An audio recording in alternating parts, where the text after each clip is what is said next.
It is said that in Ulthar, which lies beyond the river sky, no man may kill a cat, and this I can verily believe as I gaze upon him who sitteth purring before the fire. For the cat is cryptic, and close to strange things which men cannot see.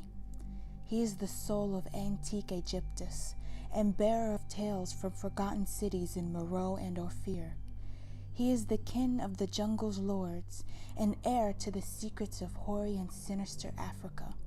The Sphinx is his cousin, and he speaks her language, but he is more ancient than the Sphinx, and remembers that which she hath forgotten.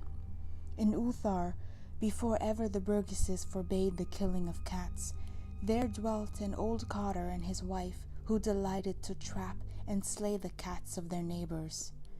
Why they did this I know not, save that many hate the voice of the cat in the night, and take it ill that cats should run stealthily about yards and gardens at twilight. But whatever the reason, this old man and woman took pleasure in trapping and slaying every cat which came near to their hovel, and from some of the sounds heard after dark, many villagers fancied that the manner of slaying was exceedingly peculiar. But the villagers did not discuss such things with the old man and his wife, because of the habitual expression on the withered faces of the two, and because their cottage was so small and so darkly hidden under spreading oaks at the back of a neglected yard.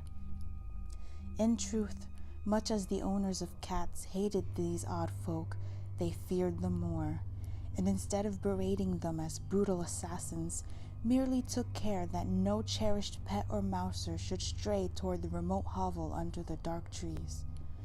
When through some unavoidable oversight a cat was missed, and sounds heard after dark, the loser would lament impotently, or console himself by thanking fate that it was not one of his children who had thus vanished.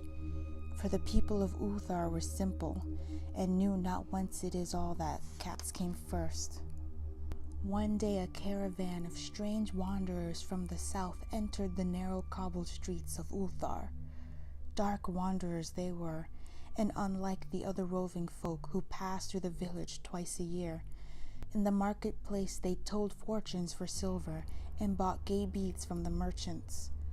What was the land of these wanderers none could tell, but it was seen that they were given to strange prayers, and that they had painted on the sides of their wagons strange figures with human bodies and the heads of cats, hawks, rams, and lions. And the leader of the caravan wore a headdress with 2 horns and a curious disc betwixt the horns. There was in this singular caravan a little boy with no mother or father, but only a tiny black kitten to cherish. The plague had not been kind to him, yet had left him this small furry thing to mitigate his sorrow, and when one is very young, one can find great relief in the lively antics of a black kitten.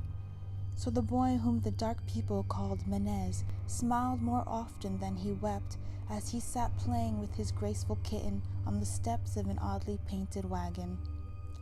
On the 3rd morning of the wanderer's stay in Ulthar, Menez could not find his kitten, and as he sobbed aloud in the marketplace, certain villagers told him of the old man and his wife, and of sounds heard in the night.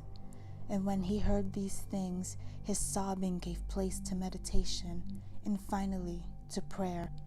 He stretched out his arms toward the sun, and prayed in a tongue no villager could understand, though indeed the villagers did not try very hard to understand, since their attention was mostly taken up by the sky, and the odd shapes the clouds were assuming. It was very peculiar, but as the little boy uttered his petition, there seemed to form overhead the shadowy nebulous figures of exotic things, of hybrid creatures crowned with horn-flanked discs. Nature is full of such illusions to impress the imaginative. That night the wanderers left Ulthar, and were never seen again, and the householders were troubled when they noticed that in all the village there was not a cat to be found. From each hearth the familiar cat had vanished. Cats large and small, black, gray, striped, yellow, and white, Old Cranham, the burgomaster, swore that the dark folk had taken the cats away in revenge for the killing of Menez's kitten, and cursed the caravan and the little boy. But Knife, the lean notary, declared that the old cotter and his wife were more likely persons to suspect, for the hatreds of cats was notorious and increasingly bold. Still, no one durst complain to the sinister couple, even when little Atal, the innkeeper's son, vowed that he had at twilight seen all the cats of Ulthar in that accursed yard under the trees, pacing very slowly and solemnly in a circle around the cottage, two abreast, as if in performance of some unheard rite of beast. The villagers did not know how much to believe from so small a boy, and though they feared that the evil pair had charmed the cats to their death, they preferred not to chide the old cotter till they met him outside his dark and repellent yard.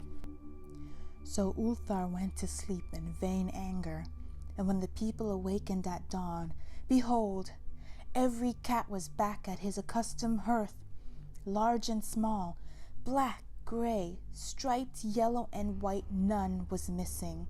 Very sleek and fat did the cats appear, and sonorous with purring content. The citizens talked with one another of the affair, and marveled not a little. Old Crannan again insisted that it was the dark folk who had taken them, since cats did not return alive from the cottage of the ancient man and his wife. But all agreed on one thing, that the refusal of all the cats to eat their portions of meat or drink their saucers of milk was exceedingly curious. And for 2 whole days the sleek, lazy cats of Ulthar would touch no food, but only doze by the fire or in the sun. It was fully a week before the villagers noticed that no lights were appearing at dusk in the windows of the cottage under the trees. Then the lean Knight remarked that no one had seen the old man or his wife since the night the cats were away. In another week, the burgomaster decided to overcome his fears and call at the strangely silent dwelling as a matter of duty, though in so doing he was careful to take with him Shang the blacksmith and Thul the cutter of stone as witnesses. And when they had broken down the frail door, they found only this: 2 cleanly picked human skeletons on the earthen floor, and a number of singular beetles crawling in the shadowy corners. There was subsequently much talk among the burgesses of Ulthar. Zath, the coroner, disputed at length with Knife, the lean notary, and Crannan and Shang and Thul were overwhelmed with questions. Even little Atal, the innkeeper's son, was closely questioned and given a sweetmeat as reward. They talked of the old cotter and his wife, of the caravan of dark wanderers, of small Menez and his black kitten, of the prayer of Menez and of the sky during that prayer, of the doings of the cats on the night the caravan left, and what was later found in the cottage under the dark trees in the repellent yard.